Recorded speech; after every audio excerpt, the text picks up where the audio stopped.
Hey everyone! Tonight we're diving deep into the sands of time, back to ancient Egypt, to explore something you might see in a museum or even in modern fashion: Kohl eyeliner. Picture that iconic, dramatic, dark lined eye. It's a look that's literally thousands of years old. We see it on pharaohs' coffins, on statues, in vibrant tomb paintings. It's more than just ancient mascara. It was a statement, a shield, and maybe even a little bit of magic. And let's be honest, if you were suddenly dropped into ancient Egypt with its blazing sun, desert dust, and swarms of flies, without any of their clever adaptations like coal, you probably wouldn't last a week before begging for a pair of anachronistic sunglasses and some serious bug spray. Your eyes would be screaming. So before you get too comfortable, take a moment to like the video and subscribe, but only if you genuinely enjoy what I do here. It really does help the channel. And as always, I'd love to know where you're listening from tonight and what time it is in your corner of the world. It's fascinating to think of us all connected, listening to these old stories. Now turn down the lights, maybe get a fan going for some gentle white noise, and let's begin tonight's journey together. Imagine yourself standing on the banks of the Nile. It's early morning, but the air already hums with a building warmth. The sun, Ra in his golden bark, is beginning his ascent, painting the sky in hues of soft apricot and rose. The river, the lifeblood of this land, flows with a steady, unhurried pace, its dark waters reflecting the dawn. Papyrus reeds rustle along the edges, a gentle whispering sound, like secrets being shared between the land and the water. You can smell the damp earth, rich and fertile from the recent inundation, a promise of sustenance. Further from the river, the vast ochre-colored desert stretches out, a silent, formidable presence, beautiful but harsh. The air is mostly still, but you can feel the subtle shift as the land begins to breathe under the growing heat. Life here is dictated by the rhythms of the Nile and the sun. Homes made of mud brick are clustered together, their flat roofs offering a place to sleep on hot nights. You see people beginning to stir. A woman carries a water jar on her head, her posture perfect, her steps measured. The distant sound of a goat bleating or a dog barking drifts on the air. There's a simplicity to the sounds, a naturalness that our modern ears, so accustomed to the cacophony of traffic and technology, might find deeply soothing. The light is incredibly clear, almost crystalline, making distant shapes appear deceptively close. It's a world of stark contrasts, the vibrant green of the cultivated land against the pale gold of the desert, the deep blue of the sky against the shimmering heat haze that will soon rise from the ground. And in this world, your eyes are paramount. They are your connection to this vivid landscape, your tools for work, for artistry, for worship. Protecting them isn't a luxury, it's a necessity. This is where Kohl comes in. It's not just a cosmetic in the way we think of it today. It's an integral part of daily life, a tradition steeped in practicality and belief. The most common form you'd encounter is a dark, black powder, usually made from finely ground galena, which is a natural mineral form of lead sulfide. It creates that deep, intense black line that is so characteristic of Egyptian depictions.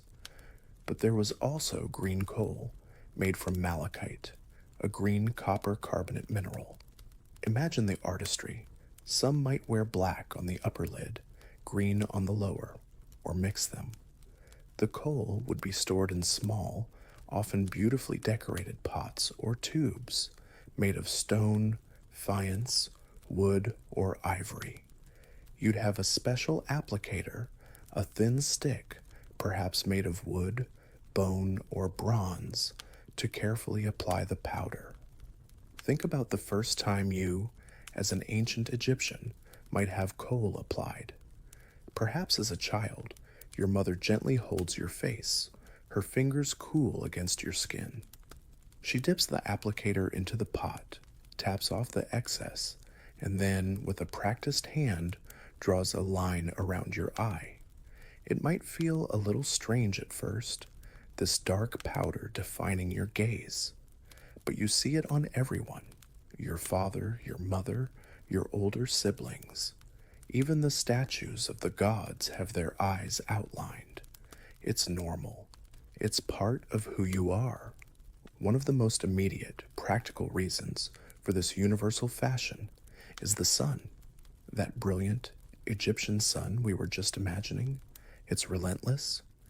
It beats down from a vast, often cloudless sky, reflecting off the pale desert sand and the shimmering water of the Nile. The glare can be absolutely blinding, making your eyes ache and water. You'd find yourself constantly squinting, lines forming around your eyes from the effort. Now imagine applying a thick, dark line of kohl around your eyes. It's like instant, built-in sunglasses. This is a mainstream historical fact. Kohl was widely used to reduce the glare of the desert sun. The dark pigment absorbs the excess light, preventing it from bouncing into your eyes and overwhelming your vision. Think of modern athletes who smear black paint under their eyes for the same reason, to cut down on glare from stadium lights or the sun during a day game. The ancient Egyptians figured this out thousands of years ago. You can almost feel the relief as the kohl is applied, your eyes relaxing, the harshness of the light softening just a little. The world comes into sharper focus, no longer hazed by a painful, watery squint. It's a small comfort, but in a land ruled by the sun, it's a significant one. You can look out across the fields, or inspect your crafts, or simply walk through the village without feeling like the sun is actively trying to sear your retinas. It's a very sensible adaptation to a very specific environment. You might even chuckle to yourself, thinking how silly future generations would be, inventing elaborate contraptions to perch on their noses when a simple line of galena did the trick so elegantly. Beyond the sun, there was another constant buzzing annoyance: flies. Flies are everywhere in the warm climate, drawn to any hint of moisture, food, or unfortunately human eyes. They are not just irritating, they are carriers of disease. Eye infections, like trachoma, caused by the bacterium Chlamydia trachomatis, were rampant in ancient Egypt and are still a problem in some parts of the world today. Trachoma can lead to scarring of the inner eyelid, causing the eyelashes to turn inward and scrape against the cornea with every blink. It's incredibly painful and can eventually lead to blindness. So anything that might keep flies away from the eyes would be highly valued. This brings us to a somewhat weirder, or at least less scientifically provable detail. It was widely believed that kohl helped to repel flies. Whether the galena or malachite itself had fly-repellent properties is uncertain. Perhaps the dark lines made the eyes a less attractive landing spot, or maybe some of the other ingredients sometimes mixed into kohl, like soot or certain plant extracts, had a deterrent effect. Or perhaps it was simply wishful thinking, a hope that this sacred cosmetic also served this very practical, protective function. You can imagine someone meticulously applying their kohl, muttering a little charm. Keep the buzzing demons away from my sight. It's a bit like us with citronella candles at a summer barbecue. We light them with hope, even if a few determined mosquitoes still make it through. This leads us to an area of ongoing discussion. Historians still debate whether the earliest Kohl formulations had significant antiseptic properties, or if this was more of a placebo effect tied to magical beliefs. Modern scientific analysis of ancient Kohl samples has revealed something fascinating. They often contained specially manufactured lead compounds, not just raw galena, in very low concentrations. Studies have suggested that these lead compounds could stimulate the production of nitric oxide in the skin.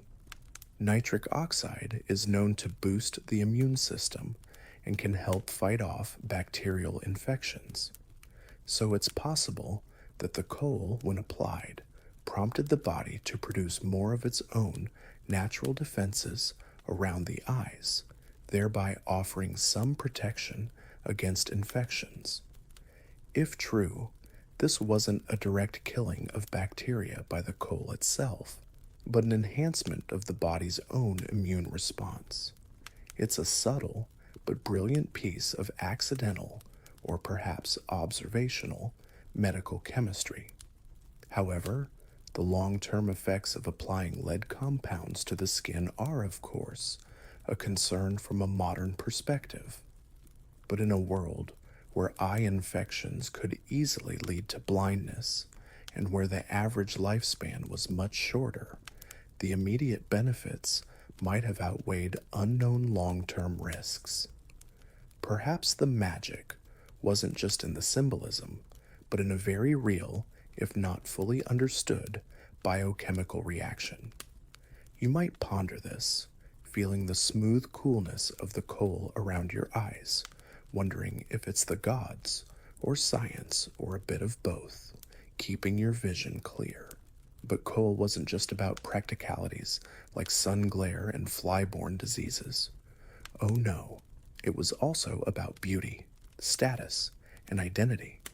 The ancient Egyptians were connoisseurs of beauty. Look at their art, their jewelry, their intricate hairstyles. They appreciated elegance and adornment. Kohl was a fundamental part of this. It enhanced the eyes, making them appear larger, more defined, more expressive. The classic Egyptian look is the almond eye, where the Kohl line extends outwards towards the temple, sometimes with a little flick upwards or downwards, creating an elongated, graceful shape. This wasn't a one-size-fits-all application, though. Styles could vary by period, by social standing, and perhaps even by personal preference. Some lines were thick and bold, others more delicate and slender. Imagine the fashion trends. This season, darling, it's all about the double wing, one noblewoman might say to another, examining her reflection in a polished bronze mirror. And who wore it? Practically everyone. This wasn't an elite-only affectation, nor was it restricted to women. Men, women, and children of all social classes wore Kohl. From the mighty pharaoh, whose Kohl-lined eyes surveyed an empire, to the humble farmer toiling in the fields, Kohl was a common denominator. Of course, the quality of the Kohl and its container might differ. A wealthy noble might have their Kohl made from the purest galena, stored in an exquisite alabaster jar, inlaid with precious stones, applied with a silver or ivory stick. A poorer person might use a simpler form, perhaps with more soot mixed in, kept in a plain pottery vessel, applied with a wooden twig. But the act of lining the eyes was universal. It was a cultural identifier. It said, "I am Egyptian." You can picture a busy marketplace, a kaleidoscope of people, and almost every eye you meet is framed with Kohl. It's a sea of expressive, dark-lined gazes. You might even catch a glimpse of a very young child, perhaps just a toddler, already sporting carefully applied kohl lines, mimicking their parents. It's almost comical to think of a little one demanding their daily kohl application before they're allowed to go out and play with their clay toys by the riverbank. No kohl, no Nile-side fun, their tiny kohl-rimmed eyes might seem to declare. The dedication to the look, across all ages and genders, really highlights its deep cultural significance. It wasn't just makeup, it was part of their being. Beyond the practical and the aesthetic, kohl was deeply interwoven with magical and religious beliefs. The eyes were considered incredibly powerful, windows to the soul, and also vulnerable points for malevolent spirits or the evil eye to enter. Applying kohl was seen as a way to protect these precious portals. The shape often drawn, that elongated almond eye, was reminiscent of the Eye of Horus, or the Ujat eye. This was one of the most potent symbols in ancient Egypt, representing protection, royal power, and good health. Horus, the falcon-headed god, lost his eye in a battle with his uncle Set. The eye was later magically restored by Thoth, the god of wisdom and magic. Thus, the Ujat eye became a symbol of healing, wholeness, and divine protection. By outlining their own eyes in a similar shape with kohl, Egyptians believed they were invoking the protective powers of Horus. Each morning's application wasn't just a beauty routine, it was a small, personal ritual, an armoring of the self against unseen dangers. You'd feel that connection, perhaps, as you carefully drew the lines, a sense of invoking something ancient and powerful. It's like wearing a sacred amulet, but one that also makes your eyes look fabulous. If only our modern morning makeup routine could ward off evil spirits and ensure good health, my winged eyeliner game would be legendary for its protective aura, capable of deflecting bad vibes and maybe even rush hour traffic. The ancient Egyptians really knew how to multitask with their cosmetics. Imagine the reverence given to the tools themselves, the kohl pots and applicators. These weren't just utilitarian objects, they were often works of art, cherished possessions that would even be included in tomb equipment to accompany the deceased into the afterlife. This tells you how essential kohl was believed to be, not just for life on earth, but for the journey beyond. The very act of preparing the kohl was a deliberate process. The galena, or malachite, had to be ground into a very fine powder. This was typically done on a small stone pallet, often rectangular or shaped like an animal, using a stone pestle or grinder. You can picture someone, perhaps a servant in a wealthy household, or an individual preparing their own supply, patiently grinding. The rhythmic sound of stone on stone, the slow transformation of a raw mineral into a soft, usable powder. It would take time and effort. This wasn't a quick 5-minute makeup job.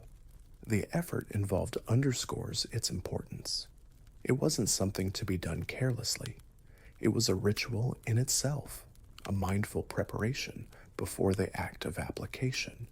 You'd feel the fine powder between your fingers, the result of your labor, ready to be mixed with a tiny amount of water or oil to help it adhere to the skin. There's a connection to the earth in these minerals, a tangible link to the very fabric of the land. As you sit by the Nile, the day warming around you, you watch the people. Their kohl-lined eyes meet yours, and there's a shared understanding, an unspoken acknowledgement of this ancient practice. It connects them to their gods, to their land and to each other. It's a thread woven through the fabric of their daily existence, as vital and as constant as the river itself. The sun climbs higher, the heat intensifies, and the dark lines around their eyes seem to absorb some of its power, transforming it from a harsh glare into a defined, protected gaze. The air is thick with the scent of river water, dry earth, and perhaps the faint metallic tang of the coal itself. You might find yourself lulled by the rhythmic sounds, the lapping of water, the distant calls of boatmen, the soft scrape of a coal applicator against a stone pot. It's a slow world, a deliberate world, and even the act of beautification is imbued with a sense of purpose and protection, a quiet ritual against the vastness of the desert and the power of the sun. The gentle repetition of daily tasks, the slow turning of the seasons marked by the river's flood and retreat, all contribute to a sense of deep, abiding calm, a timelessness that seeps into your very being. You might feel your own eyelids growing a little heavy, not just from the imagined sun, but from the peaceful, unchanging rhythm of this ancient place. So you're there, by the ever-flowing Nile, the sun warming your skin, your eyes comfortably shielded by the dark, cool lines of coal. You understand now, with a clarity that transcends mere intellectual knowing, that this isn't just face paint. It's a shield against the sun's relentless glare, a hopeful deterrent against those irritating, disease-carrying flies, a mark of beauty and cultural identity, and a deeply personal invocation of divine protection through the potent symbol of the Ujjet eye. But the story of Kohl doesn't end with these daily applications. It's a substance with tendrils reaching into the very economy, the temple rituals, the medicine cabinets, and even the profound mysteries of the afterlife. The simple act of grinding galena or malachite on a stone pallet is just the beginning of a much larger narrative. Let's delve a little deeper into where this precious powder actually came from. It wasn't always as simple as finding a convenient rock nearby. The favored black coal, made from galena, often hailed from specific mining regions. One of the most significant sources was Gabel El Zait, Oil Mountain, located on the Red Sea coast. Imagine the journey, miners toiling in the desert heat, extracting the silvery gray ore, then the caravans, slow-moving lines of donkeys laden with heavy sacks, trekking across arid landscapes to bring it to the Nile Valley. Malachite, for the green coal, was frequently sourced from the Sinai Peninsula, a region also rich in turquoise and copper, and one that Egyptians launched many expeditions to control and exploit. These weren't casual weekend rock-hounding trips. These were organized, often state-sponsored mining operations. This extensive effort to procure these specific minerals is a mainstream historical fact that underscores just how highly valued coal and other cosmetic ingredients were. It wasn't a mere frivolity. It was a resource worth considerable investment in labor and logistics. You can almost hear the rhythmic clinking of miners' tools echoing in those distant desert hills, the grunts of laborers, the braying of donkeys, all part of the long, slow journey of coal from deep within the earth to the delicate skin around your eyes. It's a surprisingly complex supply chain for something that ends up as a fine powder in a little pot. This kind of effort makes you appreciate that pot of coal on your imagined ancient Egyptian dressing table just a little bit more, doesn't it?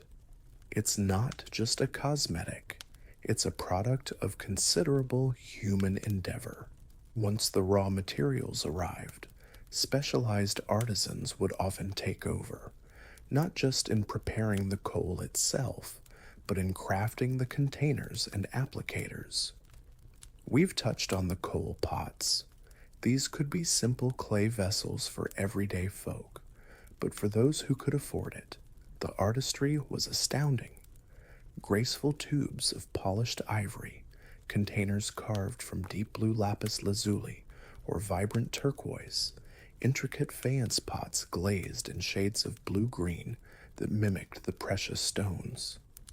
Later, in the New Kingdom and beyond, glass-making became more sophisticated, and you'd find coal tubes of colored glass, often with delightful patterns. Imagine a noblewoman selecting her coal pot for the day, not just for the coal itself, but for the beauty of the object, the cool, smooth feel of it in her hand. It's a small daily luxury, a moment of aesthetic pleasure.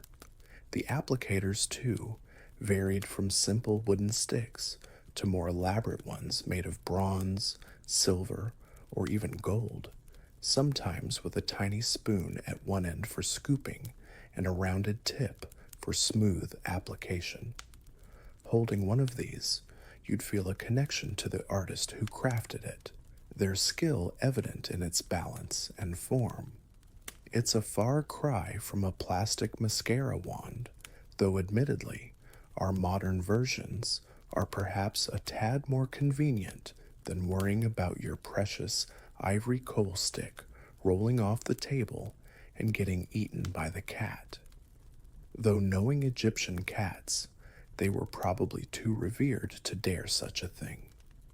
Kohl's role extended far beyond personal adornment and into the sacred space of temples and the pragmatic realm of medicine.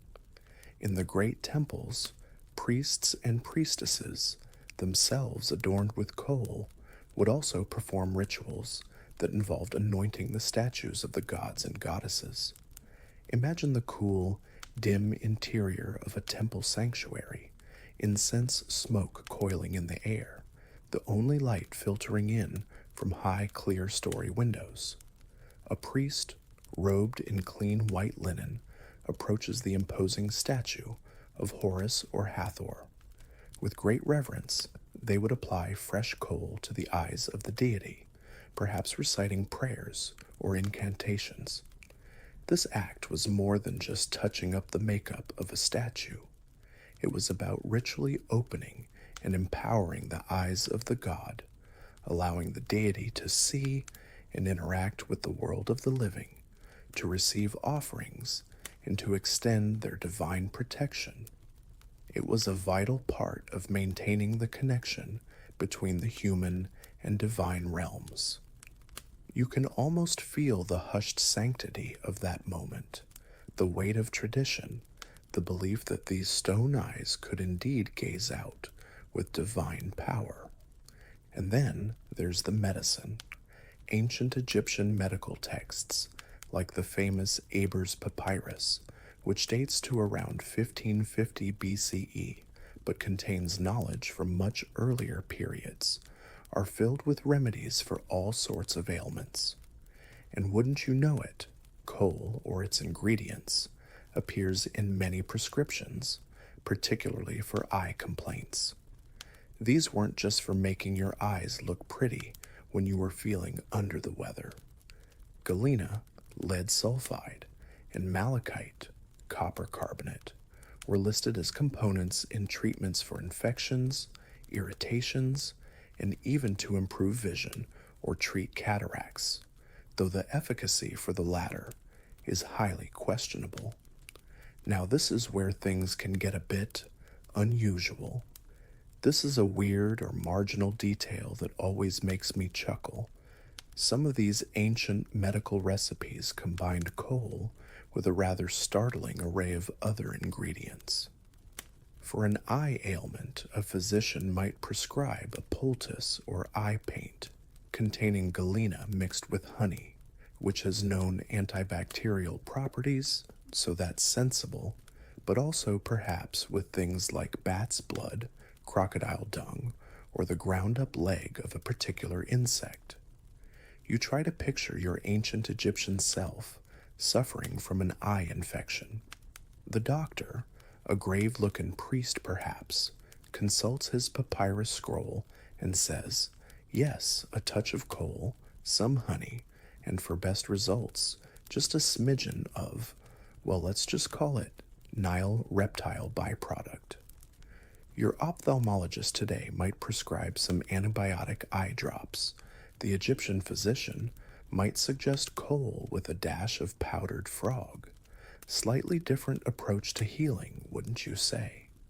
It makes you wonder about the placebo effect, or perhaps there were genuinely active compounds in these bizarre concoctions that we haven't fully appreciated, or maybe some patients just got better despite the treatment, not because of it. One can only hope they had a good bedside manner to sell those prescriptions. The truly fascinating part, which we touched on briefly, is the emerging scientific understanding of some of these ancient kohl formulations. It wasn't always just raw galena ground up. Analysis of kohl residues found in ancient pots has shown that the Egyptians were capable of some pretty sophisticated wet chemistry. They were deliberately synthesizing lead compounds like laurionite and phosgenite. These compounds are not naturally abundant. They have to be manufactured through a slow chemical process involving lead oxide, water, and salt over several weeks. The fact that they were going to this trouble suggests these specific compounds were highly desirable. Why? As mentioned, these particular lead compounds, in very low doses, appear to stimulate the production of nitric oxide in human skin cells. Nitric oxide is a key molecule in our immune system. It helps fight off bacteria and can improve blood flow. So the very kohl they were applying could have been subtly boosting their eyes' natural defenses against the prevalent infections. It's a kind of ancient prophylactic medicine mixed right in with their cosmetics. This, of course, leads to a lively scholarly debate. Historians still debate whether the ancient Egyptians fully understood the chemical processes they were initiating, or if the recipes for these synthesized lead compounds evolved through meticulous trial and error, passed down through generations of kohl artisans who observed, when we let this batch sit with a bit of natron for a moon cycle, it seems to make old Nebkari's eyes less red. They might not have known about nitric oxide or immune responses in a molecular sense, but they were keen observers of cause and effect. It's a testament to their empirical skills. They didn't need to publish papers in ancient Egyptian journal of applied chemistry. They just needed it to work. And for them, working likely meant fewer eye infections and perhaps a soothing sensation. It's a bit like they were unknowingly practicing a form of hormesis, where a very low dose of something that might be toxic in larger amounts actually triggers a beneficial biological response. So they were basically microdosing lead compounds for better eye health under the guise of looking fabulous and warding off evil. Don't try this at home, folks. We have much better, less heavy metal based options for eye care now, and our mascara generally doesn't require a month-long synthesis process involving salt water and prayer, but you have to admire their ingenuity. Now let's consider the journey beyond life on Earth. The ancient Egyptians had a profound belief in the afterlife, a complex and often perilous journey that the deceased had to undertake to reach the field of reeds, their version of paradise. And just as kohl was essential in life, it was deemed equally crucial for this posthumous voyage. Tombs, from the most modest to the grandest royal sepulchres, are frequently found to contain coal pots and applicators among the grave goods. Why? Because the deceased would need their coal in the duat, the underworld. They would need to protect their eyes from supernatural dangers, to see clearly in the shadowy realms they traversed, and importantly, to appear presentable and whole when facing the judgment of Osiris and the other gods. Imagine being ushered into the Hall of Two Truths for the weighing of your heart, and your eyeliner is all smudged. Unthinkable. The deceased needed to look their best, their eyes clearly defined and protected, ready to recite the negative confessions and prove their worthiness. In Tutankhamun's tomb, for example, alongside all the golden chariots and jeweled pectorals were coal containers and even remnants of the cosmetic itself. This wasn't just vanity, it was spiritual armor. The journey through the afterlife was fraught with terrifying demons and challenging obstacles. Having coal-lined eyes, imbued with the power of Horus, was part of the toolkit for navigating these dangers successfully. You can picture the soul of the deceased, their ba, fluttering in the darkness of the tomb, perhaps reaching for that familiar coal pot, a small comfort and a vital aid for the trials ahead. The coal was a silent promise of continued sight, continued identity, and continued protection, even in the face of death itself.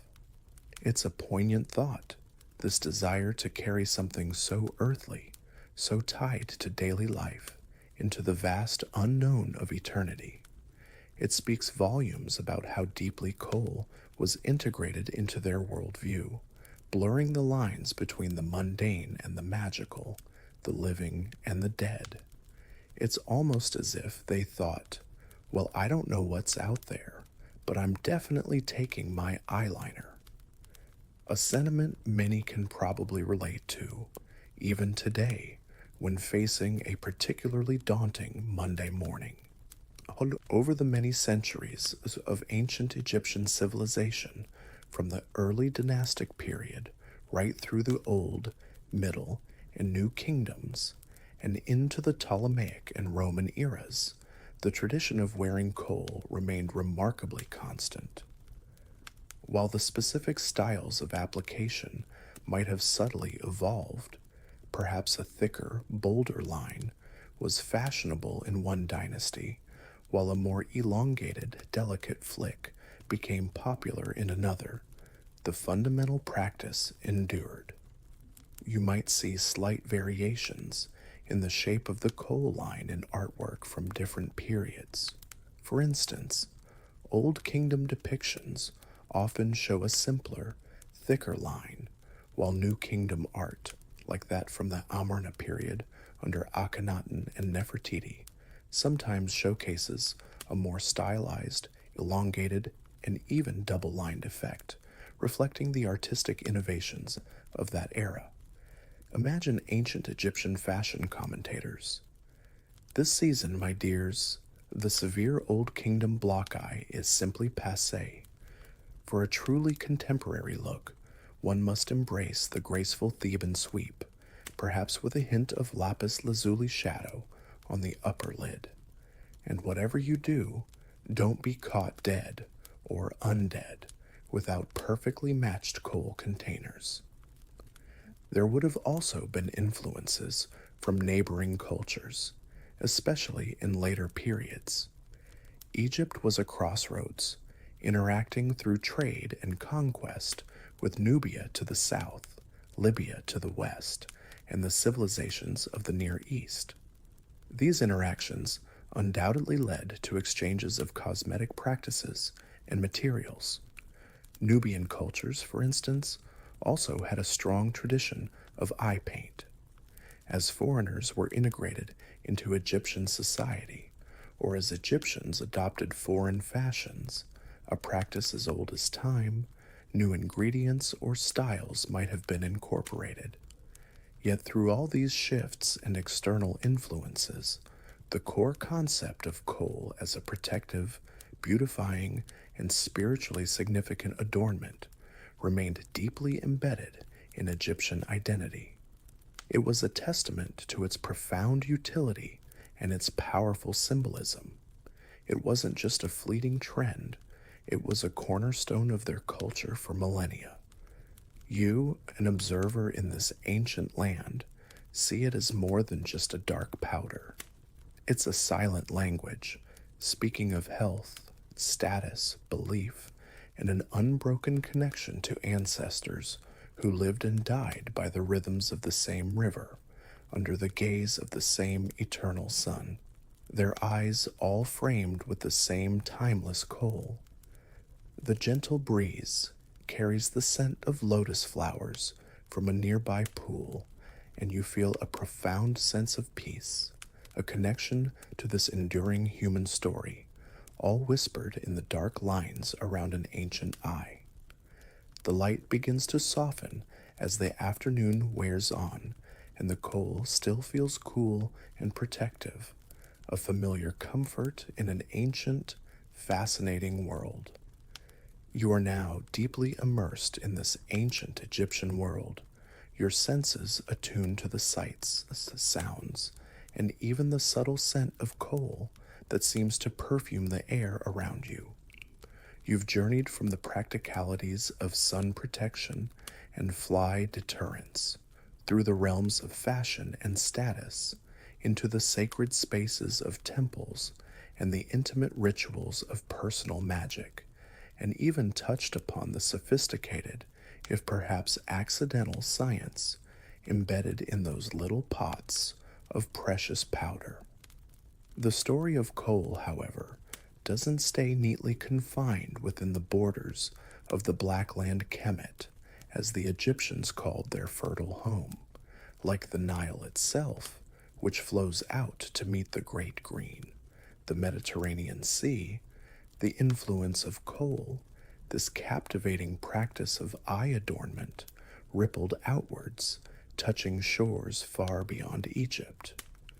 The allure of Egyptian culture, with its monumental architecture, complex theology, and undeniable aesthetic sophistication, was not lost on its neighbors.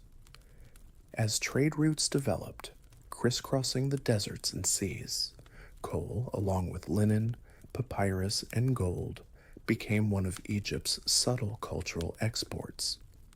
This brings us to a mainstream historical fact. The adoption and adaptation of kohl by other cultures across the ancient Near East and the Mediterranean basin was widespread. The Minoans and Mycenaeans, early Aegean civilizations, show evidence of eye makeup in their art. In the Levant, kohl was also used. Later, the Greeks, and particularly the Romans, embraced various cosmetics, and eye makeup was certainly among them. The Romans even had a specific term for kohl or eyeliner, calibopharon, meaning beautifier of the eyelid. While their styles might have differed, perhaps less dramatically elongated than the classic Egyptian look, the core idea of darkening and defining the eyes took root. You can imagine a Roman lady preparing for an evening soiree, perhaps using a kohl product imported from Alexandria, or a local version inspired by Egyptian fashion. The scent of exotic spices from the East might mingle with the faint, metallic aroma of her eye makeup, a testament to the interconnectedness of the ancient world. The practice continued to travel, carried along the Silk Road and maritime trade routes, eventually influencing cosmetic traditions in Persia, India, and other parts of South Asia, where it evolved into forms like surma and kajal, traditions that remain vibrant to this day.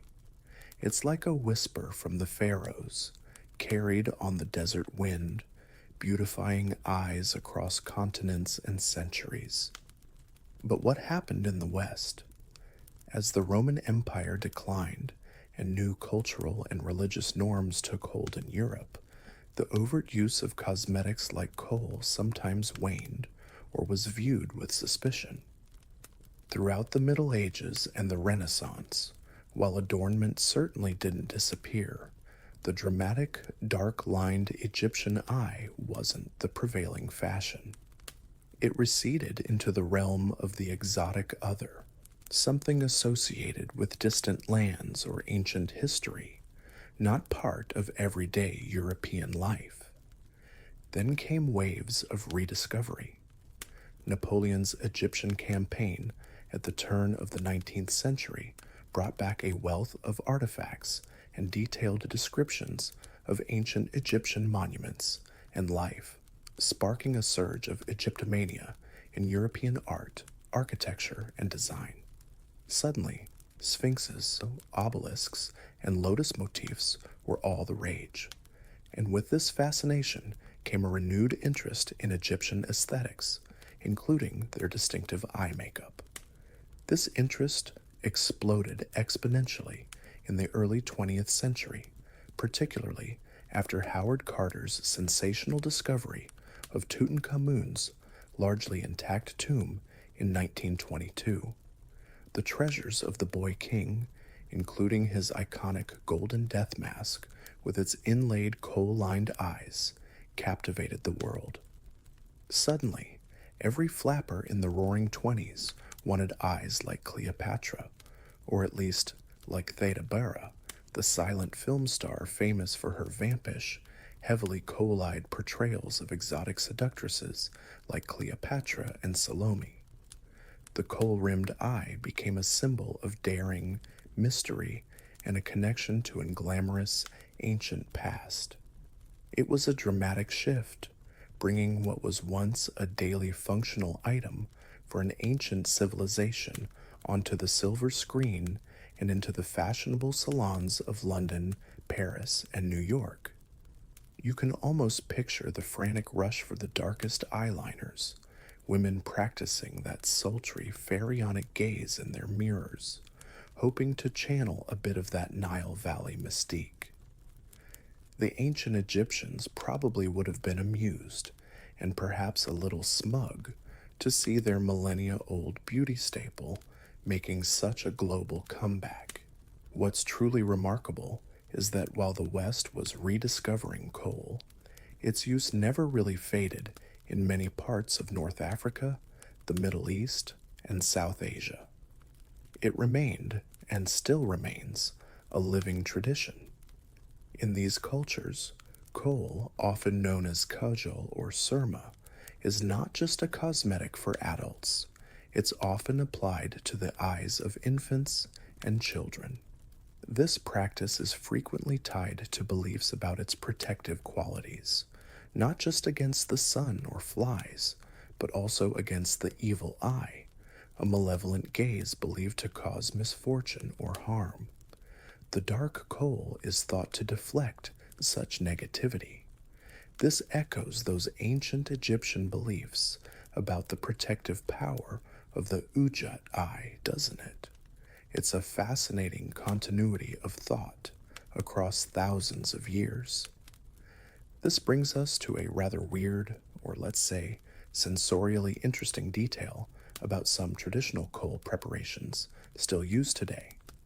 While ancient Egyptian coal was primarily mineral-based, galena, or malachite, sometimes soot, some modern traditional coal or kajal recipes in South Asia and the Middle East incorporate other ingredients, specifically for their perceived medicinal or cooling effects. For example, some homemade kajal is made by collecting the soot from a lamp-burning clarified butter ghee or specific oils, sometimes with herbs added to the flame.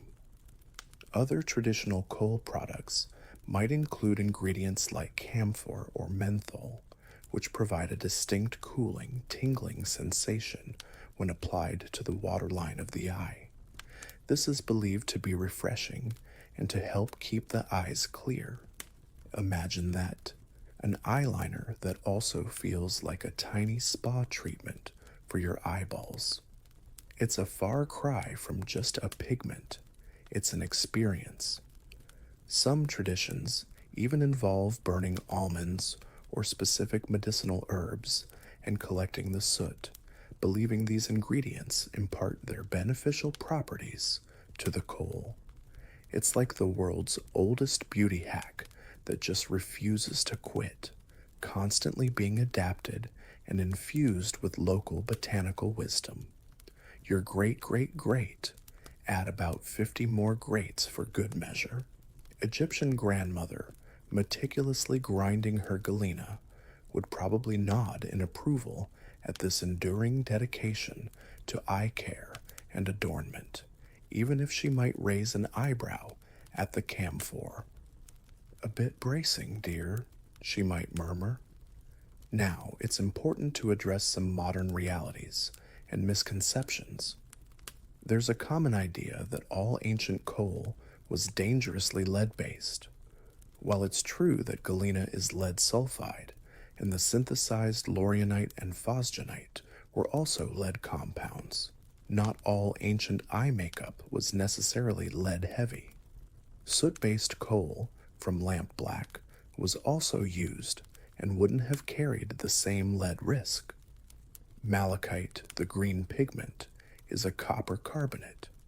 However, modern health advisories in many countries warn against the use of some traditional, unregulated coal products precisely because they can contain high levels of lead. Lead is a neurotoxin, and its accumulation in the body can cause serious health problems, especially in children. This creates a rather unfortunate irony. An ancient substance, prized for its protective and even perceived health-enhancing qualities, like that nitric oxide boost, can in some modern unregulated forms pose a genuine health risk. This leads to another area of ongoing discussion. Historians still debate the precise long-term health impacts of lead-based coal on ancient Egyptian populations. Given their generally shorter lifespans compared to modern populations, and their exposure to a host of other environmental and health challenges, it's difficult to isolate the specific effects of coal use. Were the low doses in their specially prepared coal genuinely safe or even beneficial in the short term, as the nitric oxide theory suggests? Or were there chronic, low-level poisoning effects that we simply can't easily detect in the archaeological record, or that were overshadowed by more immediate threats to life? The ancient Egyptians clearly valued coal immensely and used it for millennia. It's a complex picture, balancing observed benefits in a harsh environment against potential, less understood long-term risks. It makes you think about how our understanding of safe and beneficial evolves with scientific knowledge. Today, we have the benefit of detailed toxicology, but they had millennia of tradition and observation. So as the sun finally begins to dip towards the western desert, painting the sky in fiery oranges and deep purples, you reflect on the enduring allure of coal.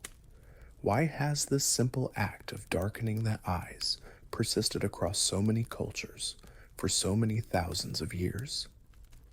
Perhaps it's because the eyes are so central to human expression and connection.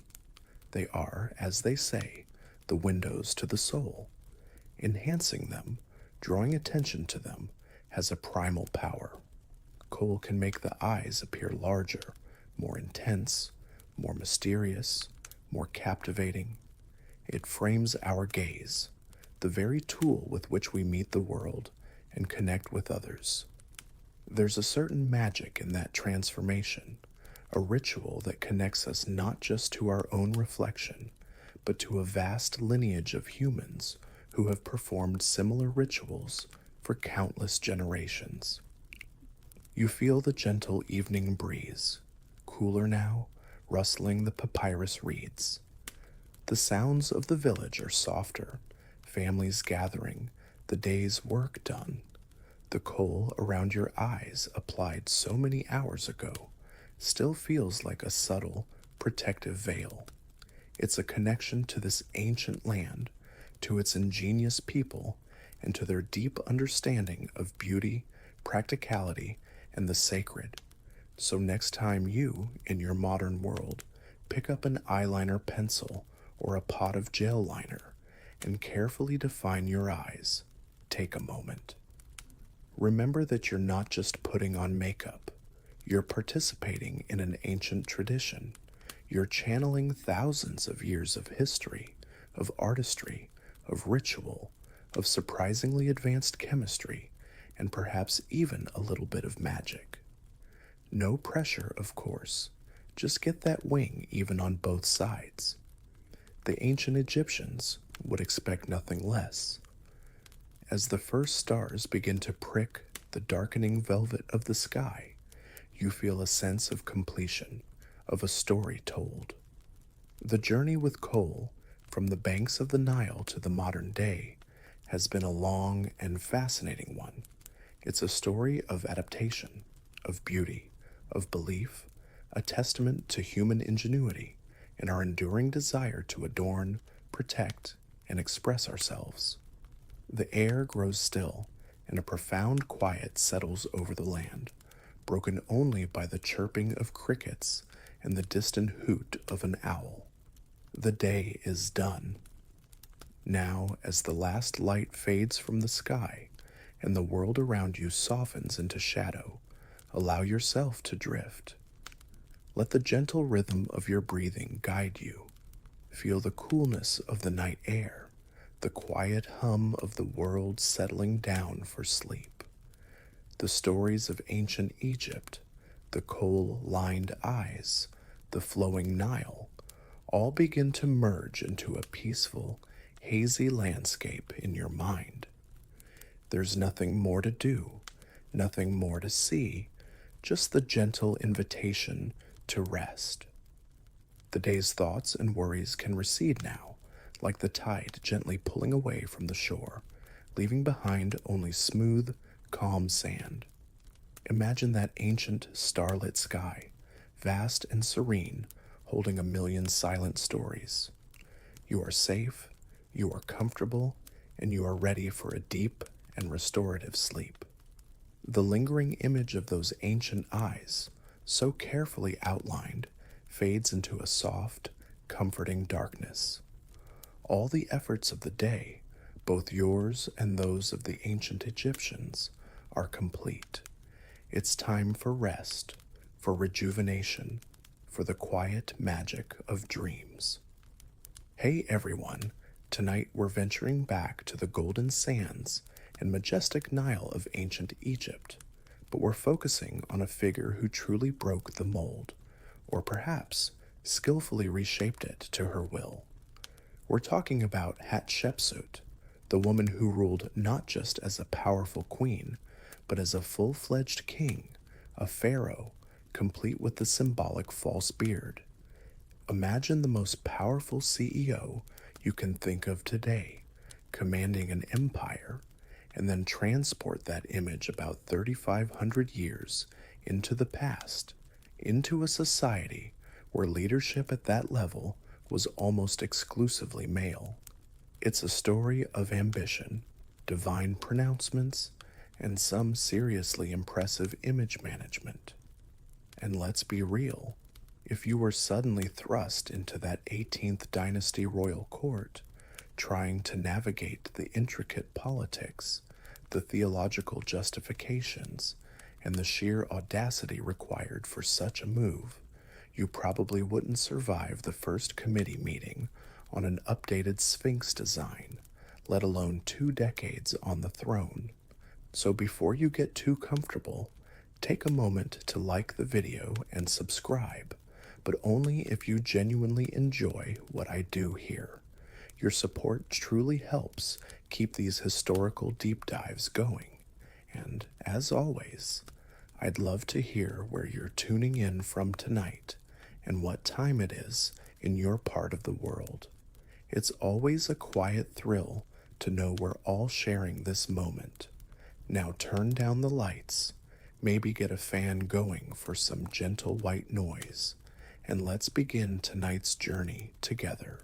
Imagine yourself in Thebes, or Waset as the ancient Egyptians called it, the magnificent capital of Egypt during the 18th dynasty, around 1500 BCE. This is the New Kingdom, a period of unprecedented power, wealth, and imperial reach for Egypt. The Hyksos, foreign rulers who had controlled Lower Egypt, had been expelled a few generations prior, and the nation is feeling confident, expansive, and deeply connected to its gods, especially Amun-Ra, the king of the gods, whose main cult center is right here in Thebes at the sprawling Karnak temple complex. You can almost feel the energy of the city. It's a vibrant, bustling place, though the underlying rhythm is still dictated by the Nile's timeless flow and the scorching desert sun. The air is warm, carrying the scent of incense from the temples, the aroma of baking bread from nearby homes, and the faint, earthy smell of the river. Workers are everywhere, constructing towering pylons, colossal statues, and intricately carved tombs. Priests in spotless white linen move with serene purpose through temple courtyards. Royal barges, gilded and adorned, glide silently along the Nile. At the heart of this society is the concept of Ma'at, the divine order, truth, justice, and cosmic balance that underpins all of creation. It is the sacred duty of the pharaoh, the king, to uphold Ma'at, to ensure that chaos, or Isfet, is kept at bay. The pharaoh is not just a political leader, he is the chief priest, the intermediary between the gods and humanity, a divine or semi-divine figure himself. His every action, every decree, is theoretically aimed at maintaining this delicate cosmic equilibrium. And the role of pharaoh, the Horus king, is profoundly, almost exclusively, male. This is the world into which Hatshepsut is born. Her lineage is impeccable. She is the daughter of Pharaoh Thutmose I, a strong and successful warrior king, and his principal wife, Queen Mose, who herself carried potent royal blood. You can picture young Hatshepsut growing up within the opulent, yet rigidly structured confines of the royal palace. She would have received an education befitting a princess, learning to read and write hieroglyphs, a skill not universally held, and being instructed in the religious and political traditions of her land. She would have witnessed firsthand the immense power and responsibility that came with the throne. Her childhood wasn't just about playing with ivory dolls by lotus ponds. It was an apprenticeship in divine kingship, even if the ultimate role seemed destined for a brother or a future husband. Adding to her status, Hatshepsut also held the prestigious and influential religious title of God's wife of Amun. This wasn't merely an honorary position. The god's wife was a high priestess with significant religious duties, considerable economic power through control of temple estates, and a unique spiritual connection to the god Amun. This role placed her at the very heart of Egypt's most important religious cult, giving her a platform and a power base independent of her royal birth. As was common practice in Egyptian royal families, to consolidate power and keep the bloodline pure, or at least royally concentrated, Hatshepsut was married to her half-brother, Thutmose II.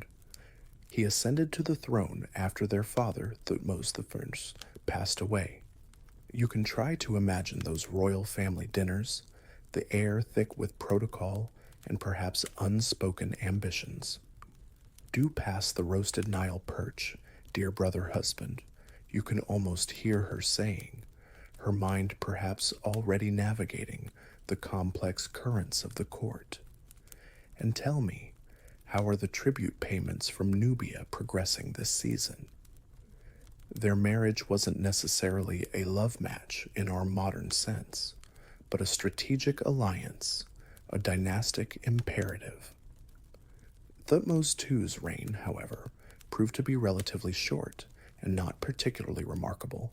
He fathered a son, also named Thutmose, the future Thutmose III, but this son was not by Hatshepsut. His mother was a lesser wife, a woman named Iset. When Thutmose II died, around 1479 BCE, his heir, Thutmose III, was still a young child, perhaps only 3 or 4 years old.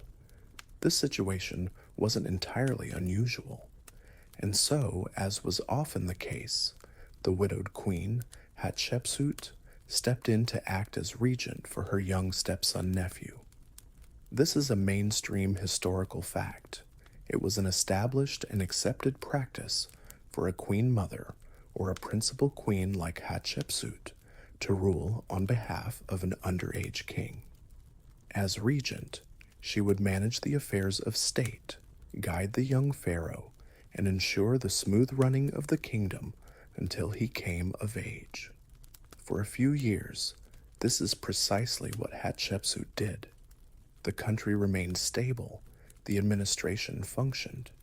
You can picture her, a capable and intelligent woman, already familiar with the levers of power from her time as queen and God's wife of Amun, confidently taking the reins.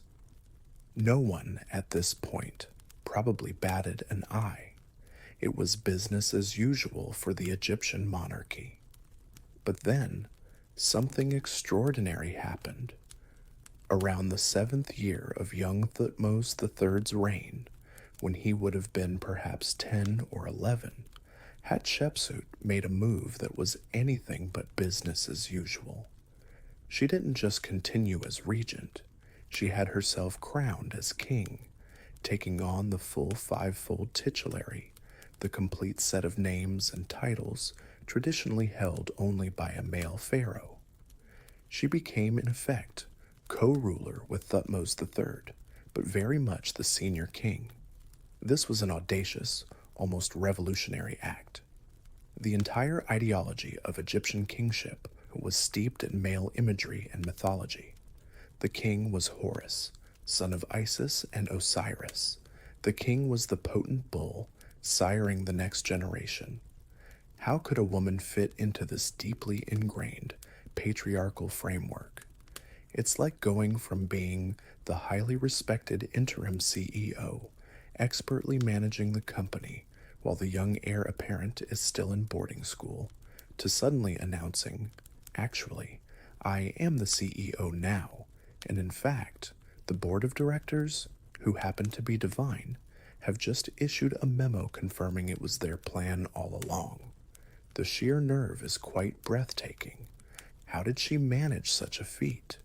How did she convince the powerful priesthoods, the court officials, and the wider populace to accept a female king? This is where Hatshepsut's political acumen and her deep understanding of Egyptian religion and ideology truly shine. She didn't just seize power, she carefully constructed a narrative, a divine justification for her rule. One of the cornerstones of her legitimacy was the divine birth story, which she had inscribed and illustrated in magnificent reliefs on the walls of her mortuary temple at Deir el-Bahri.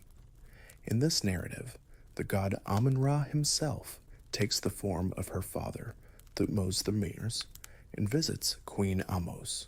Amun then declares that Ahmose will bear a daughter who is destined to rule Egypt.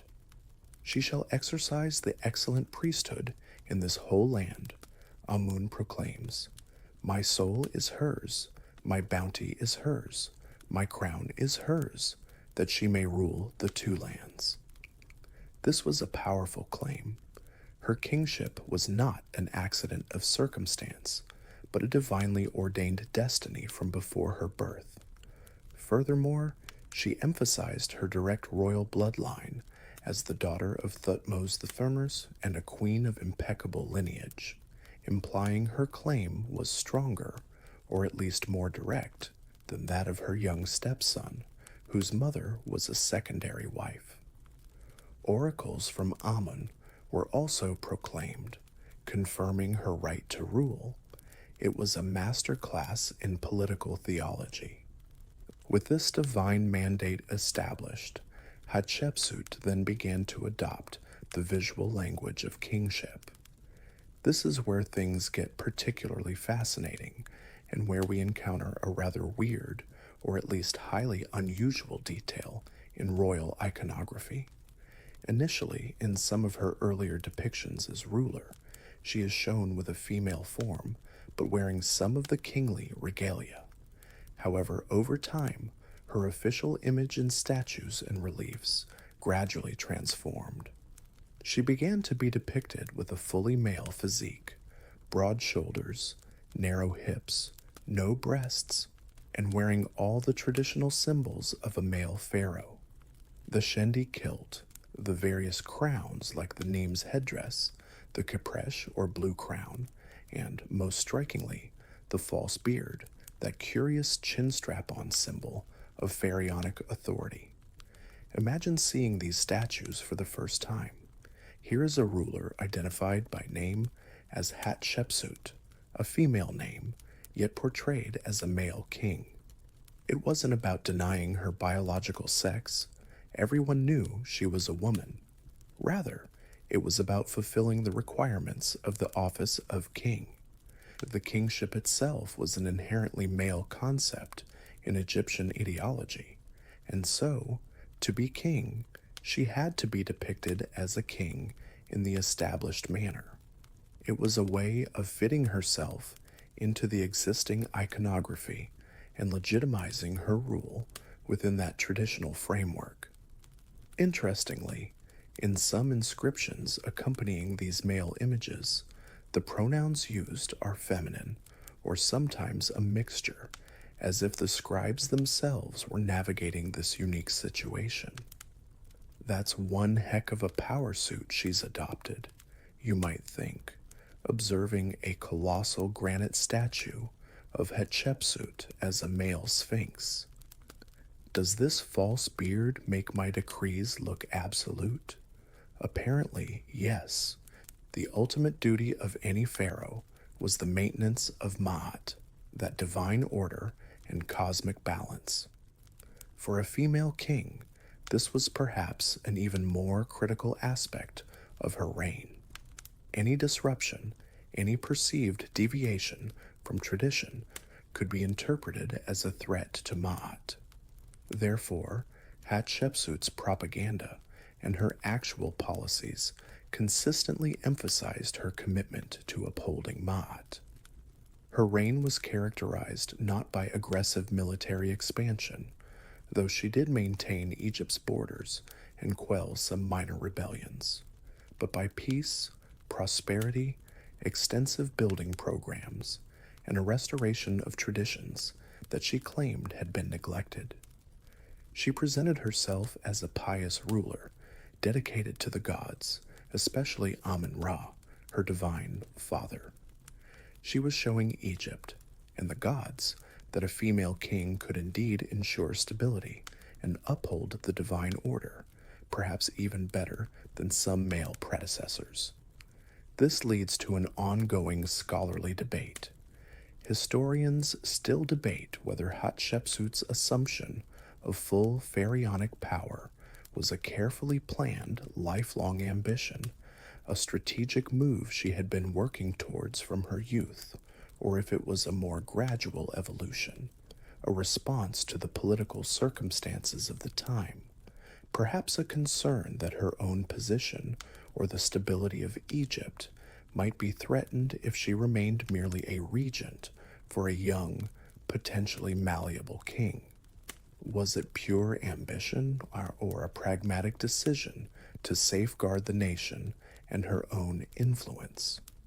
The truth is likely a complex mixture of factors. Once crowned king, Hatshepsut moved to consolidate her power. She was a shrewd administrator. She surrounded herself with loyal and capable officials. Many of these men had served her father, Thutmose I, and then her husband, Thutmose II. Their continued service under Hatshepsut suggests a degree of continuity and acceptance of her rule within the court. One of the most prominent figures in her administration was Senenmut. His exact relationship with Hatshepsut is much discussed. Was he merely a trusted advisor, an architect, the tutor of her daughter Neferure, or perhaps something more? Whatever the personal dynamics, he rose to become one of the most powerful men in Egypt, holding numerous important titles and overseeing many of her most ambitious building projects, including her magnificent mortuary temple. You can imagine him, a man of considerable talent and ambition himself, working closely with his pharaoh, discussing plans for new temples, obelisks, and trade expeditions. Her reign was also marked by an explosion of building activity, particularly in Thebes. She commissioned hundreds of constructions, from temples and chapels to the towering obelisks at Karnak, taller than any that had come before. These building projects weren't just about creating beautiful monuments. They were a way of honoring the gods, providing employment for skilled artisans and laborers, stimulating the economy, and, not least, leaving an indelible mark of her reign on the landscape of Egypt. Her structures were often characterized by their elegance, innovation, and the high quality of their craftsmanship. And what of the young Thutmose III, the boy king in whose name she initially ruled? He wasn't imprisoned or entirely sidelined. He continued to appear in some inscriptions and reliefs, usually depicted as a junior co-ruler, walking behind Hatshepsut, or shown on a smaller scale. He received military training and was involved in the army. But for nearly 2 decades, Hatshepsut was the dominant power, the senior pharaoh. You can almost picture the young man, growing up in the shadow of this formidable female king, learning the arts of war and statecraft, perhaps biding his time, perhaps chafing under her authority, or perhaps, at least initially, accepting her guidance. The true nature of their relationship during these years of co-regency remains one of ancient Egypt's most intriguing quiet dramas, played out against the backdrop of Theban splendor and the unwavering gaze of the gods. The desert wind whispers around the temple columns, carrying faint echoes of their unheard conversations, a silent testament to a unique chapter in the long, long story of the pharaohs. You are standing now in the heart of Hatshepsut's Egypt, a land transformed not by the clang of swords and the thunder of chariots returning from foreign conquests, but by the rhythmic chip-chip-chipping of sculptors' chisels, the heavy scrape of stone being moved into place, and the hushed reverence of priests consecrating newly built shrines. For nearly 2 decades, Hatshepsut, the female king, steered Egypt on a course of peace, prosperity, and monumental construction. Her narrative wasn't about vanquishing enemies abroad, though she certainly maintained Egypt's borders. It was about restoring and enhancing Ma'at through internal development, through honoring the gods with magnificent temples, and through bringing the wealth of distant lands to Egypt via peaceful trade. It's as if her motto was, "Make Egypt great again, but with more fabulous temples, thriving arts, and sensible foreign policy." A platform many could get behind, I imagine. The air in Thebes during her reign must have hummed with activity. Quarries in Aswan, hundreds of miles to the south, would have been hives of industry as workers extracted massive blocks of granite for obelisks and statues. The Nile would have been busy with barges transporting these colossal stones, along with cedar wood from Lebanon, turquoise from the Sinai, and gold from Nubia.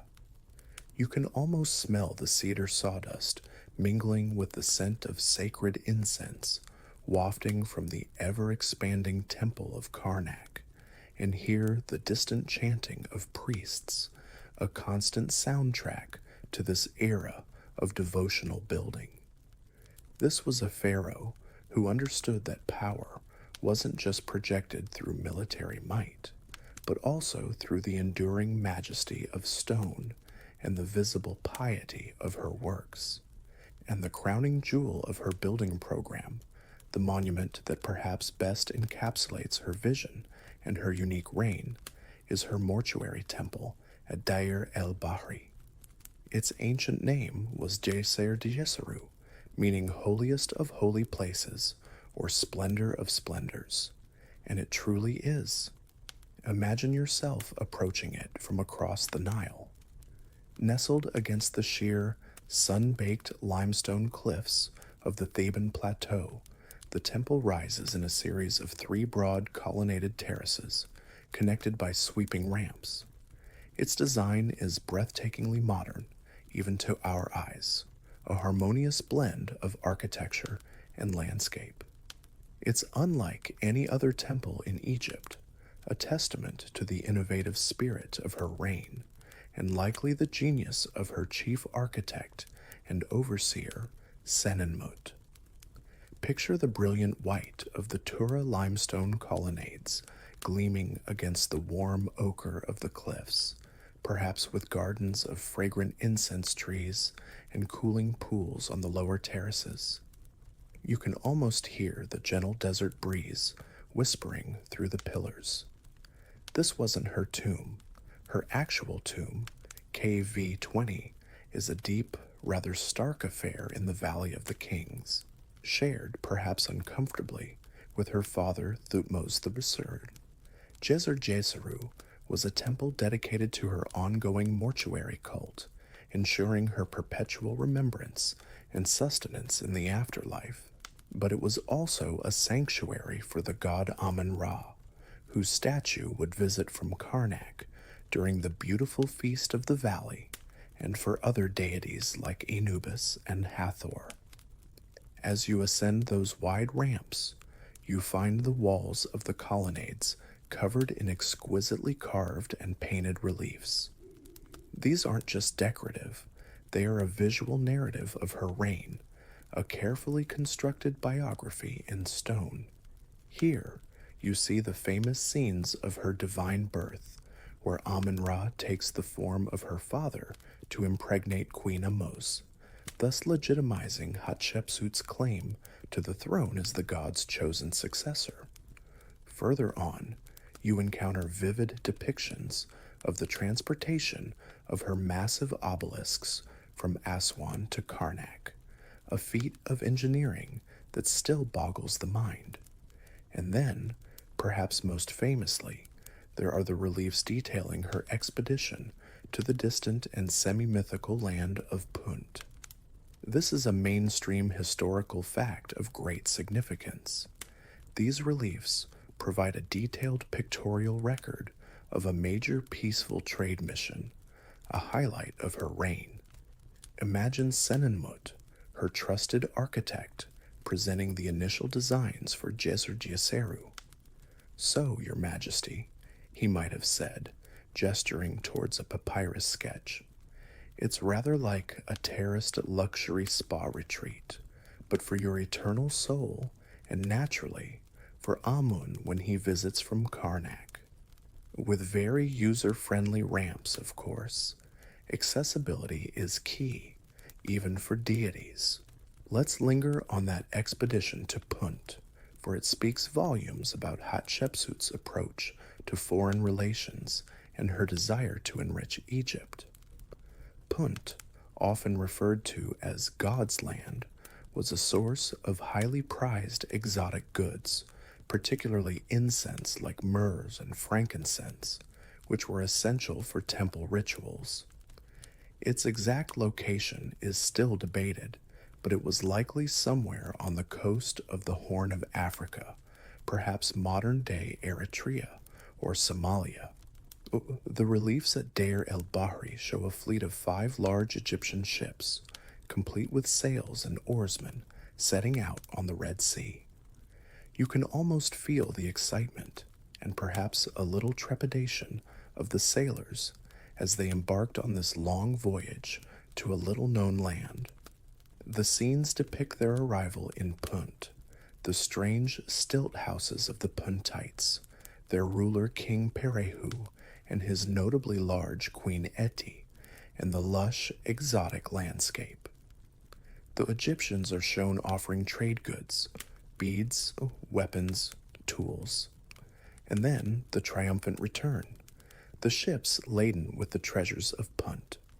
Not just sacks of fragrant incense resin, but incredibly live myrrh trees, their root balls carefully wrapped in baskets, to be planted in the courtyards of Deir el-Bahri itself, an attempt at domesticating incense production. They also brought back ebony, ivory, gold, cinnamon wood, cosmetic eye paint, and exotic animals like apes, baboons, dogs, and even a panther or leopard, alongside people of Punt, perhaps as trade envoys or skilled laborers. Imagine the spectacle as this flotilla returned to Thebes, the quaysides buzzing with excitement. It was the ultimate ancient international shopping trip, a peaceful acquisition of wealth and sacred materials that burnished Hatshepsut's reputation as a pious ruler blessed by the gods. Right, you can imagine Hatshepsut instructing her chief treasurer, "We'll need at least 5 ships for the myrrh trees, darling, and while you're there, see if they have any of those rather fashionable Nubian throwing sticks, and perhaps a few more of those charmingly vocal baboons for the temple gardens." They do so amuse the priests. No discussion of Hatshepsut's reign would be complete without a closer look at the man who was arguably her most important official, Senenmut.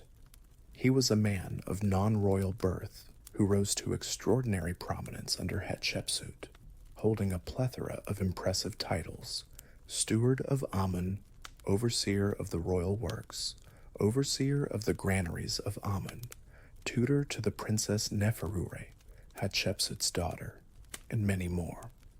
His influence was immense, particularly in overseeing her vast building program, including the masterpiece of Deir el-Bahri.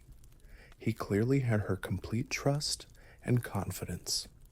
Statues of Senenmut are relatively numerous for a non-royal official, and some of them are quite unusual. Several depict him holding or protectively enveloping the young Princess Neferures, sometimes with her peeking out from under his cloak or seated on his lap.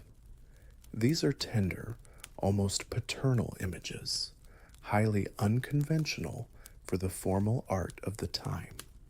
This leads us to a weird or marginal detail that has fueled much speculation: the discovery of what can only be described as unofficial depictions of Senenmut in and around Hatshepsut's temple. In one unfinished chamber at Deir el-Bahri, used as an ostraca dump by workmen, a sketch was found showing a male figure, possibly Senenmut, engaged in an intimate act with a pharaonic figure, presumably Hatshepsut depicted as king. It's a crude drawing, perhaps a workman's doodle, but suggestive. More formally, within the temple itself, there are discreetly placed images of Senenmut worshipping Hatshepsut, or his name and titles inscribed in hidden locations, almost as if he were trying to associate himself permanently and intimately with her sacred space and her cult. There's even a famous graffito in a quarry near Aswan showing Senenmut standing behind one of Hatshepsut's obelisks, his arm extended as if to embrace it, or perhaps her. These subtle, almost hidden assertions of his presence and importance are quite unlike anything else from ancient Egypt. Was he Hatshepsut's lover, her closest political ally, a devoted servant who simply got a bit carried away with his access? The exact nature of their personal relationship remains an enigma, a tantalizing mystery whispered by the stones. You can't help but smirk a little. Senenmut, the guy who could apparently get a statue of himself cuddling the princess displayed in the most sacred temple precincts, and maybe even sneak in a few flattering self-portraits where no one was supposed to look. Talk about employee perks and pushing the boundaries of courtly decorum. He was clearly a man who knew how to work the system, and perhaps the queen's heart. Hatshepsut's religious policy was central to her reign. Her devotion to Amun-Ra, who she claimed as her divine father, was unwavering and visibly demonstrated. Karnak Temple Complex, the domain of Amun, was a major beneficiary of her patronage. She undertook extensive building work there, including the Red Chapel, Chapelle Rouge, a bark shrine made of red quartzite, and, most famously, the erection of at least 4 colossal obelisks of red granite. 2 of these were the tallest ever erected in Egypt at that time, soaring over 97 feet high. Transporting these monolithic stone needles from the quarries at Aswan hundreds of miles upriver, floating them downstream on massive barges, and then erecting them with precision in the temple courtyard was an astounding feat of engineering, a testament to Egyptian skill and her royal power. Imagine the scene: thousands of workers, ropes thick as a man's torso, the careful coordination, the prayers to the gods for success. And then the triumphant moment as the obelisk was raised, its gilded pyramidion cap catching the sun, a beacon of pharaonic piety and might. Hatshepsut herself described them in an inscription. Their summits will pierce the sky.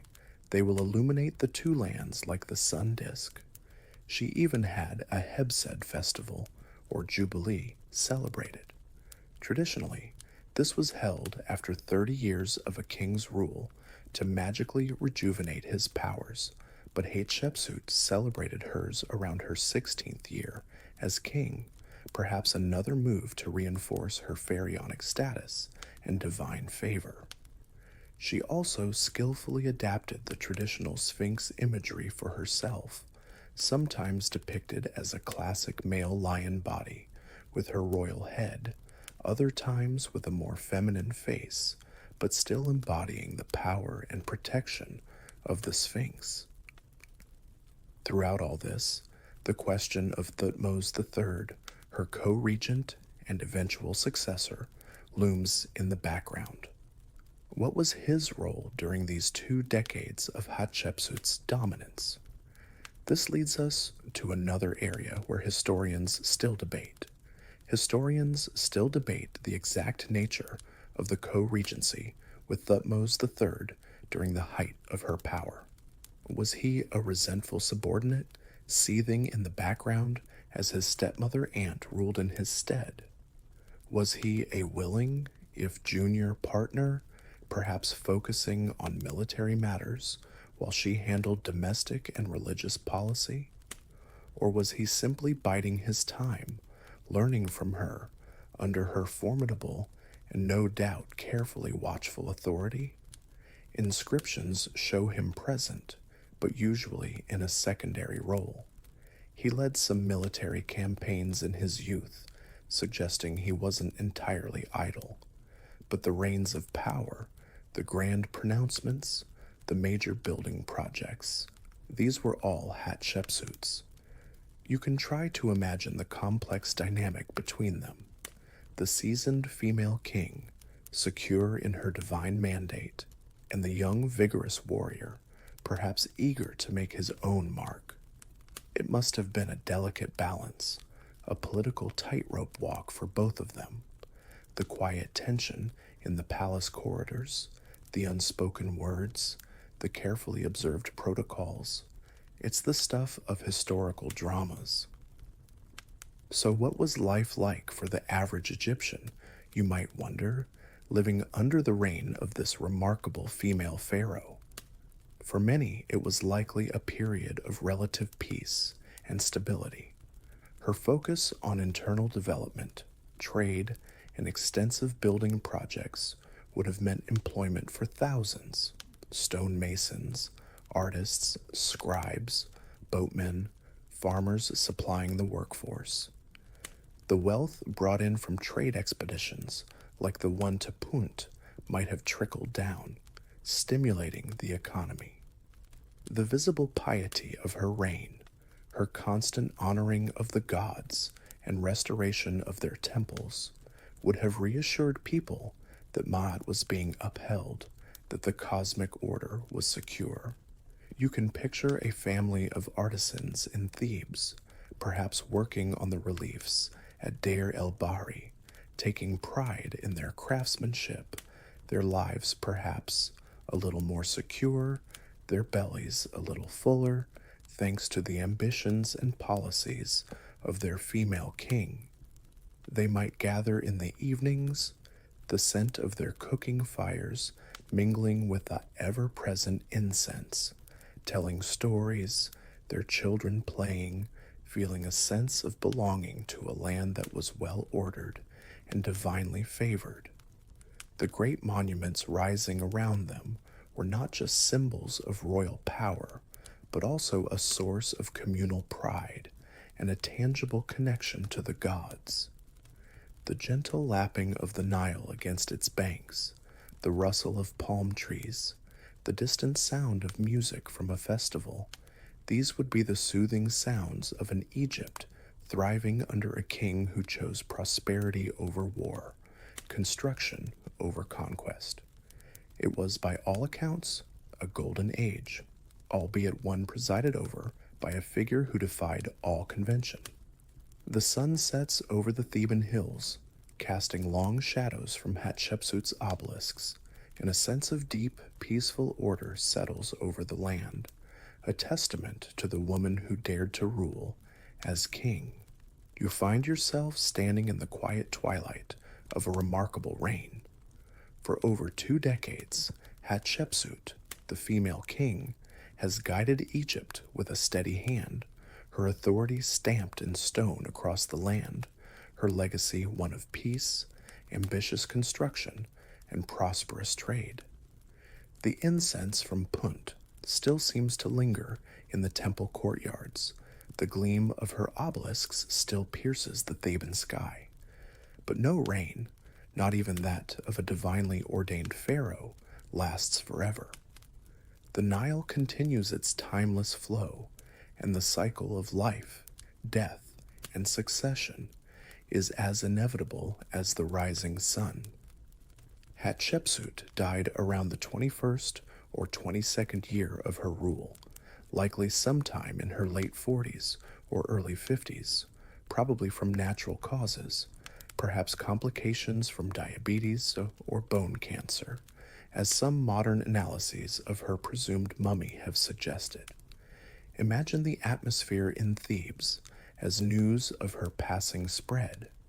Would there have been a hushed uncertainty, a quiet grief among those loyal officials and artisans who had thrived under her patronage? Perhaps a subtle sense of anticipation or even relief in other quarters, particularly among those who felt the traditional male line of kingship should be unequivocally restored. The transition of power, however, appears to have been smooth.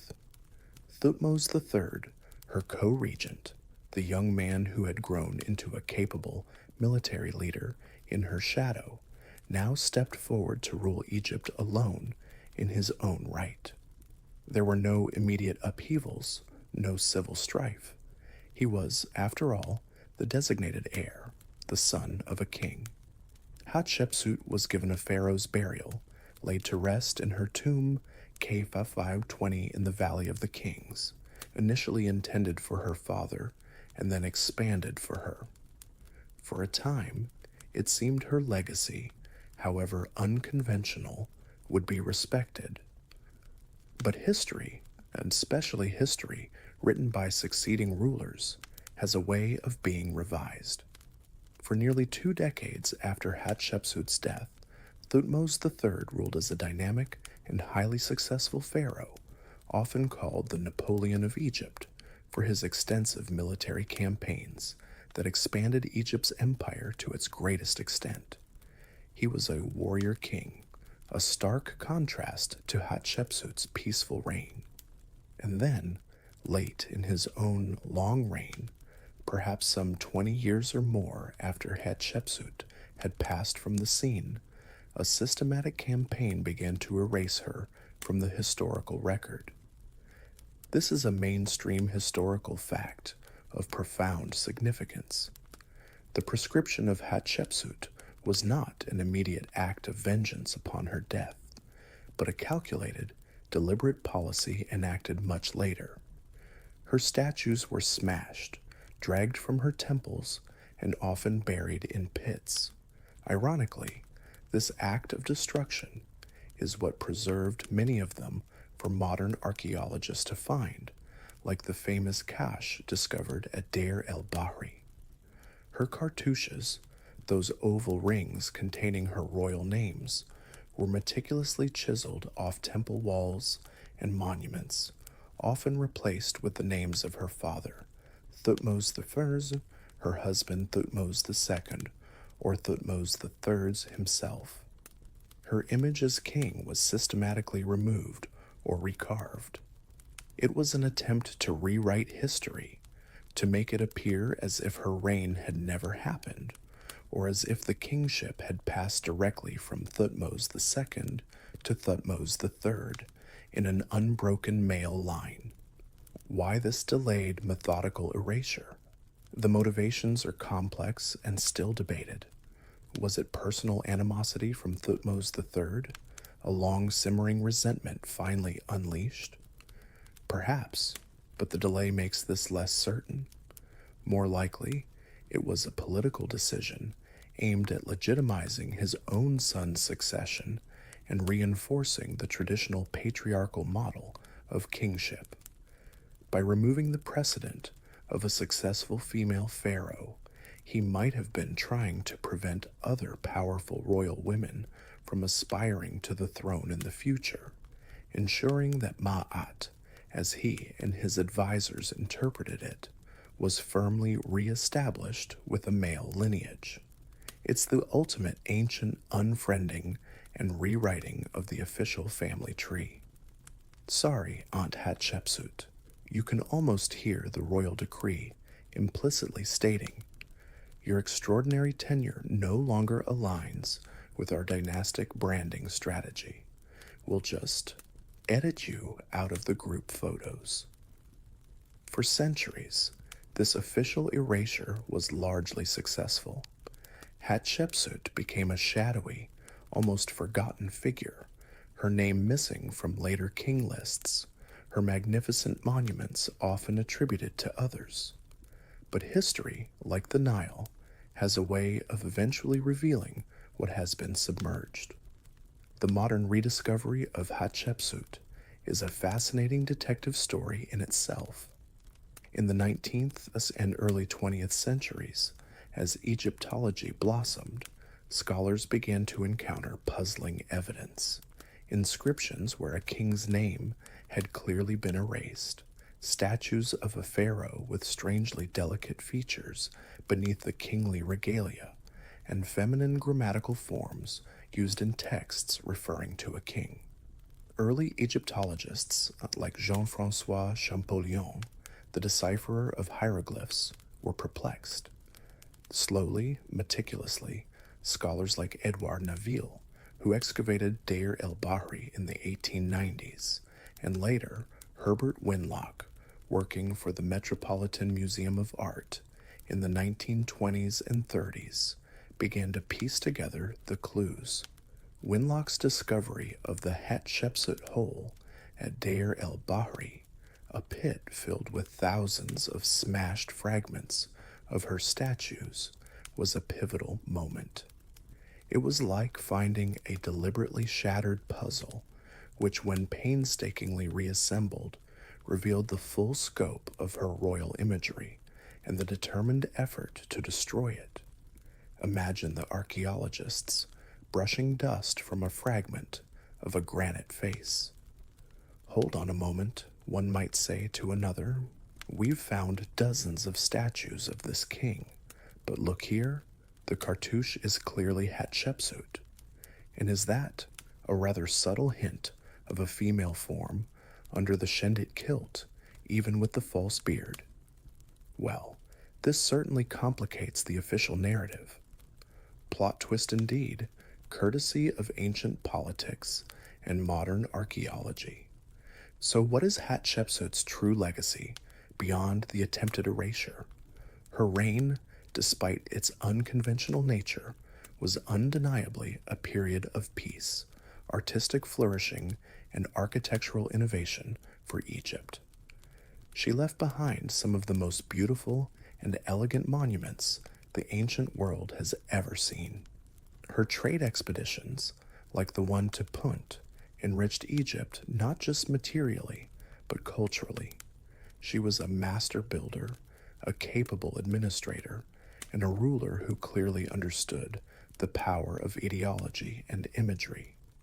Even if her specific path to kingship wasn't replicated by later queens in the same manner, she demonstrated that a woman could rule Egypt effectively, maintaining Ma'at and commanding the resources of a vast kingdom. In a world overwhelmingly dominated by male rulers, her story stands out as a testament to female power and ambition. A particularly weird, or rather cleverly insidious detail about the prescription is how thoroughly and sometimes subtly it was carried out. It wasn't always just brute smashing. In some reliefs, an image of Hatshepsut as king might be meticulously recarved into the likeness of Thutmose III, or an offering table might be strategically inserted to obscure her figure. Scribes carefully altered inscriptions, changing feminine pronouns to masculine ones, or replacing her cartouches with those of her male relatives. It was a highly skilled, almost artistic form of historical revisionism. They were trying to make her disappear from the official narrative without necessarily demolishing every beautiful structure she had built. It's as if Thutmose III's editors were thinking, look, we can't just tear down Deir el-Bahri. It's far too magnificent, and Amun rather enjoys his holidays there. Let's just reattribute some of the artwork, shall we? A bit of careful recarving here, a new inscription there, and voila. It was Dad's idea all along.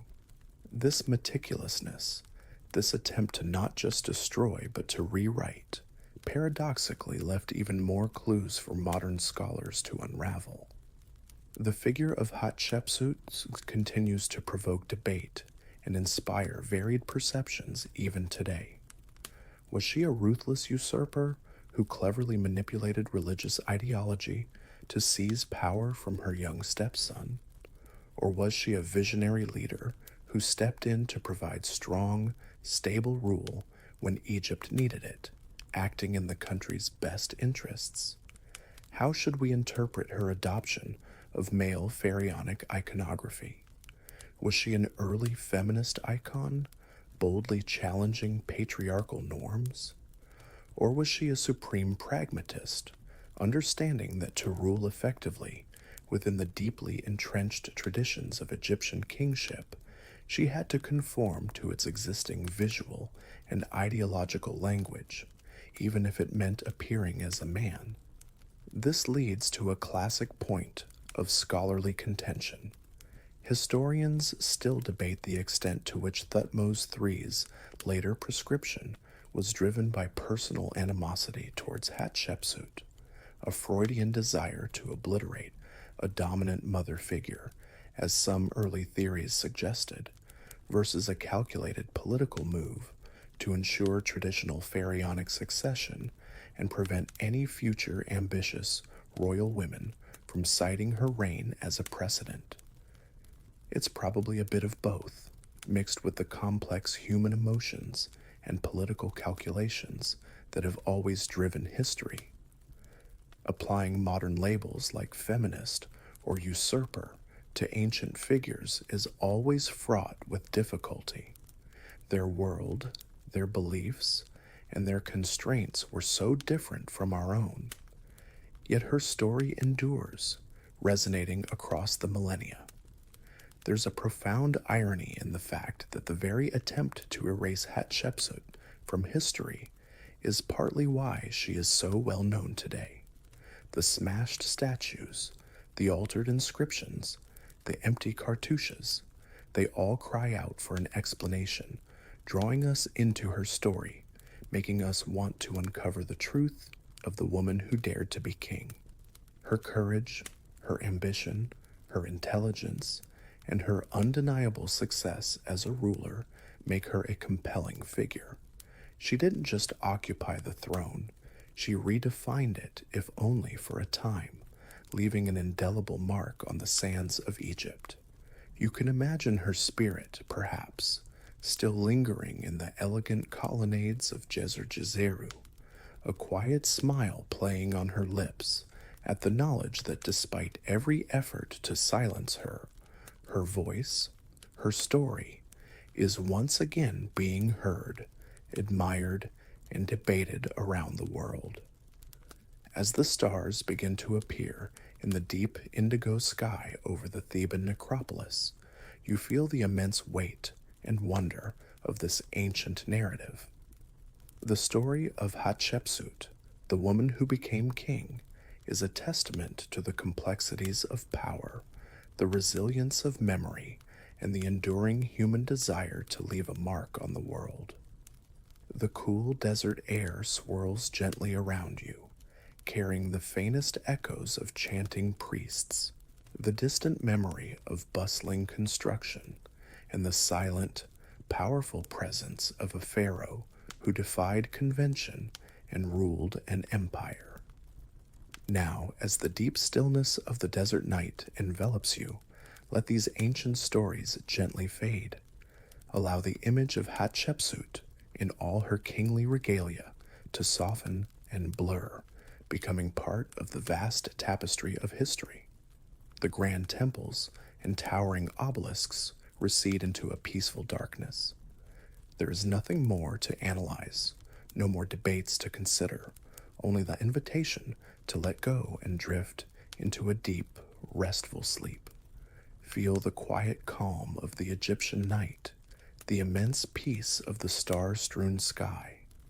Any thoughts or worries of your own day can now gently dissolve, like footprints in the soft sand being smoothed away by the night breeze. You are surrounded by a profound sense of tranquility, ready for the healing embrace of sleep. Good night.